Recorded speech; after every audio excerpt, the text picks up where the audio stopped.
கல்வி கற்கக்கூடிய மாணவருக்கு ஏன் ஒழுக்கம் வேணும் நம்ம சொல்றோம் அப்படின்னு சொன்னா, கல்வி கற்பதனுடைய நோக்கமே ஒழுக்கம் தான் அப்படின்னு சொல்லி இமாம் அவங்க சொல்லிட்டு சொல்றாங்க. மோசமான பண்புள்ள ஒருவன், கெட்ட ஒழுக்கம் கொண்ட ஒருவன் கல்வியை கற்றுவிட்டான் என்று சொன்னால் அந்த வார்த்தையே தவறானது என்பதாக சொல்றாங்க. இப்படிப்பட்ட ஒருவர் கற்றிருக்கக்கூடிய கல்வி என்பது நாளை மறுமையில் எந்த பலனையும் தரப்போவதில்லை என்றால், மறுமையில் எந்த பலனையும் தராத ஒன்று கல்வி இல்லை தானே. அப்ப அவரை போய் எப்படி அறிஞர்னு நம்ம சொல்ல முடியும் அப்படின்னு சொல்லி இமாம் அவங்க சொல்லிட்டு சொல்றாங்க. ஹஜ்ரத் இப்னு மஸ்ஊத் ரலியல்லாஹு தஆலா அன்ஹு அவங்க சொல்றாங்க, கல்வி அப்படிங்கிறது செய்திகளை சேகரித்து மக்களுக்கு அறிவிப்பதில் இல்லை. கல்வி என்பது அவருடைய உள்ளத்தில் வெளிப்படக்கூடிய இறையச்சத்தை கொண்டே இருக்கிறது என்பதாக ஹஜ்ரத் இப்னு மஸ்ஊத் ரலியல்லாஹு தஆலா அன்ஹு அவங்க சொல்லக்கூடிய ஒரு செய்தியை சொல்றாங்க.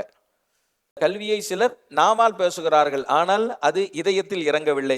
இப்படிப்பட்ட ஒருவரை அறிஞர் என்று சொல்லப்பட மாட்டாது என்பதாக இமாம் அவங்க சொல்றாங்க. இன்னமா யக்ஷல்லாஹ மின் இபாதிஹில் உலமா, அல்லாஹ் குர்ஆனில் சொல்லுகிறான், அடியார்களில் அல்லாஹ்வை அதிகம் அஞ்சக்கூடியவர்கள் அறிஞர்களே என்பதாக சொல்லுகிறான். அப்போ அல்லாஹ்வை அஞ்சுவது என்பதுதான் ஒரு அறிஞருக்கான அளவீடே தவிர செய்திகளை சேகரித்து அறிவிப்பதில் இல்லை, நாவினால் பேசுவதில் இல்லை என்பதாக இமாம் கஸாலி ரஹிமஹுல்லாஹ் அவங்க சொல்றாங்க. சொல்லிட்டு சில அறிஞர்கள் இப்படி கூறினார்கள், நாங்கள் அல்லாஹ் அல்லாதவைகளுக்காகவே கல்வியை கற்க சென்றோம். ஆனால் கல்வி யார் அல்லாஹ்விற்காகவே கற்றார்களோ அவர்களுக்குத்தான் தன்னை தந்தது. அதனால தான் கல்வியினுடைய உண்மை நிலையை அடைந்தவர்கள் அது அல்லாஹ்விற்காகவே தன்னை ஆக்கி கொண்டார்கள்.